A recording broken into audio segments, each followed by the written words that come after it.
We're now 10 out of 11 of our water storage reservoirs. The latest one to be released was Yarrandale. Still Yamunjeri to go as well. While we're on the subject of water, this incident's about the pipeline. Now, the pipeline goes back several years, and it's all about getting pipeline moving our treated effluent at Dubbo sewage treatment plant into the city to replace groundwater being used to irrigate public spaces. The Mayor of Dubbo Regional Council, Matthew Dickerson, now it was stopped being used because...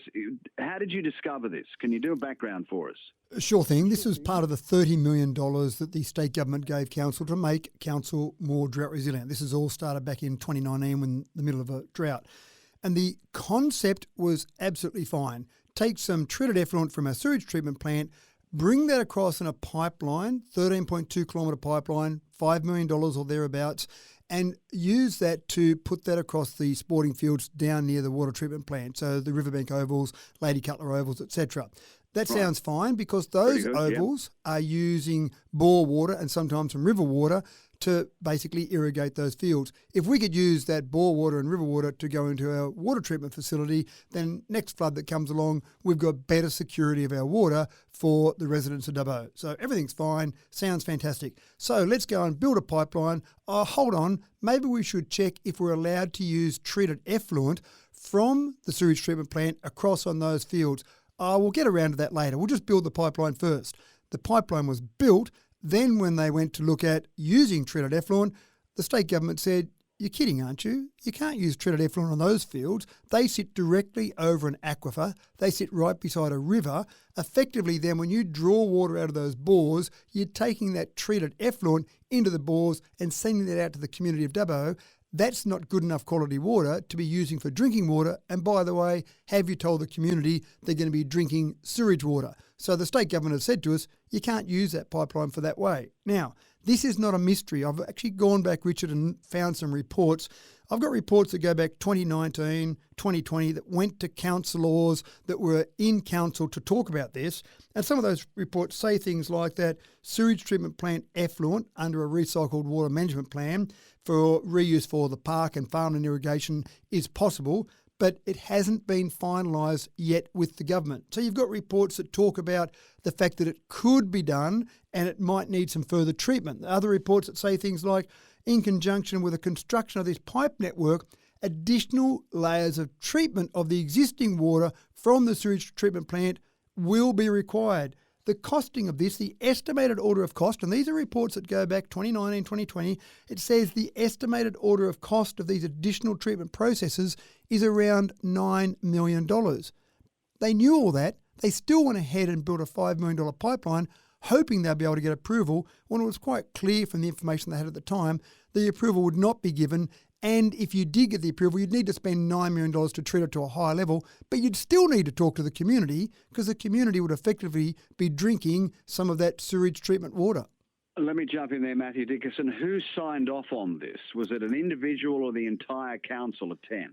This is the entire council. These are reports that I'm reading here that went to councillors. Some of those reports were... So everybody knew this was going on? Well, the reports are there. If the councillors are reading their paperwork, which obviously I would expect councillors to do, they're reading all of this. Now, I can't guarantee they read all the reports that went to council. Some of these reports are quite large, but I'm looking at resolutions of council that councillors have voted on, and they've voted and they've been carried. So councillors are voting on this, and there were opportunities for them to say, hold on, do we want to spend an extra $9 million on treating that water? Let's stop it there. Let's change that resolution.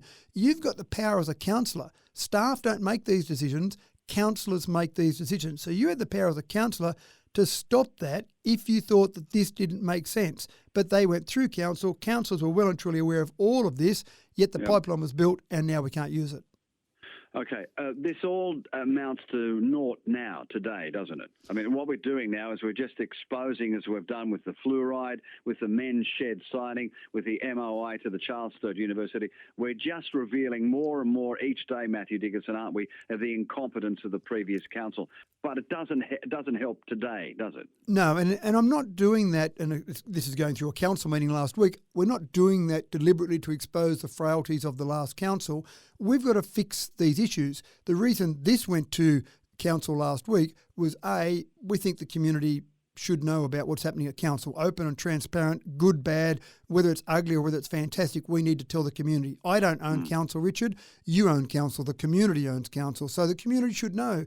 But the second thing is we need to fix these problems. So the resolution from council last week, which is why it went through council, was that this group of councillors resolved that we need to go and see, and we've given permission for the CEO to go and look at this to see how we might utilise this pipeline that's in the ground. Can we take some backwash water, for example? What else can you do with it? But then you say, don't go and spend millions of dollars fixing a problem that's already cost millions of dollars. So we've said to the CEO, go and get some costings on what it might cost us, this community, to fix some of these problems in terms of using that pipeline in some other way, putting treatment processes in place. Come back to us before you go and spend any significant amount of money and tell us, and then councillors can make a decision to either walk away with a $5 million loss sitting in the ground or go and spend an extra X dollars to actually utilise some part of that pipeline. And I think that's important.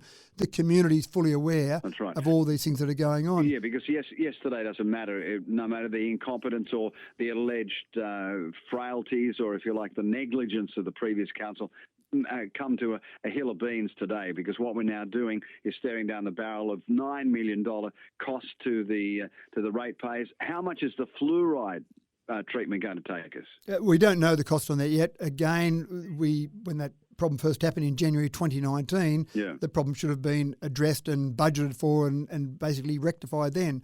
We'll now have to do that. We need to do that as quickly as possible. We'll wait for a costing to come back, but we've got no choice on that. The Fluoridation of Public Water Supplies Act 1957 says that we must put fluoride in the water. We're breaching the Act every day when we're not doing that. The other thing I just mentioned briefly, Richard, you talked about some of those things like the men's shed and the agreement with Charles Sturt University, for example.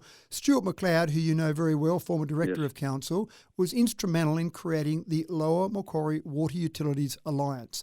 And the whole reason that was created was because Dubbo was running best practice with its water treatment processes, and we wanted to help out other councils along the Macquarie River, and in fact it ended up being other councils in OROC, and so we all joined together in an alliance. We employed a water expert that reviewed all the operations of all these water utilities across the whole OROC area.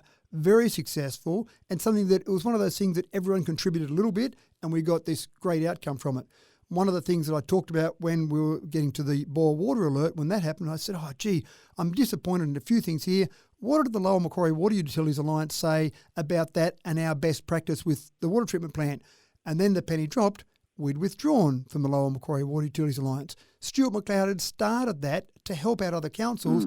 We're the ones that need the help now, but we withdrew. And maybe some of these issues may have been exposed if, for example, we were still in that alliance and had another set of eyes looking at some of these things. So would we have changed our processes when they changed the turbidity rating from 1 back to 0.5 in November 2020? Maybe the alliance might have helped with that. So all these things just got thrown out the window. All these best practice things that were happening with council got thrown out the window, and look at what we've got now to pay for it. Yeah, crippled. It cripples us. But as I say, Matt Dickerson, it doesn't matter today, does it, other than the cost of it? What you're doing now as the new council, yourself as the mayor and Murray Wood as the new CEO, is trying to patch up all of the mistakes made. But haven't we got to move on? I mean, we can't get compensation, can we, out of the previous council? No, that's really charging yourself. That's the irksome thing, isn't it? Yeah, that's right. It's really like saying to yourself, pay me compensation for something that I did previously. It's still the council, whatever group of people you've got in charge, whatever CEO, whatever councillors. I've never seen an example where individuals might have to pay for the mistakes of the past. They need to move on. So we've just got to move on and say that was a disappointing time for council, but we've got to move on and make it right going forward. Yeah, and are you expecting more of these if you like, disparities to come through? Richard, many months ago when I'd found a few things that were not working so well in the past, I thought, well, that's the end of it. We've gotten to the bottom. Great, we can just keep moving on, looking forward, and then something else pops up, and then something else pops up. I'd love to say to you, that's all we're going to see, and now we can really move forward, but I'm not confident that I can say that yet, Richard. Good riddance to bad rubbish, Matt. I won't go that far, but let's move forward. Let's look forward. We've got a great group of councillors. We've got a great CEO, great staff at council, a community that's behind us. Let's move forward, onward and upward. All right, we'll wait for the next episode, Turning the Page. Matthew Dickerson, thanks for your time this morning. Thanks, Richard.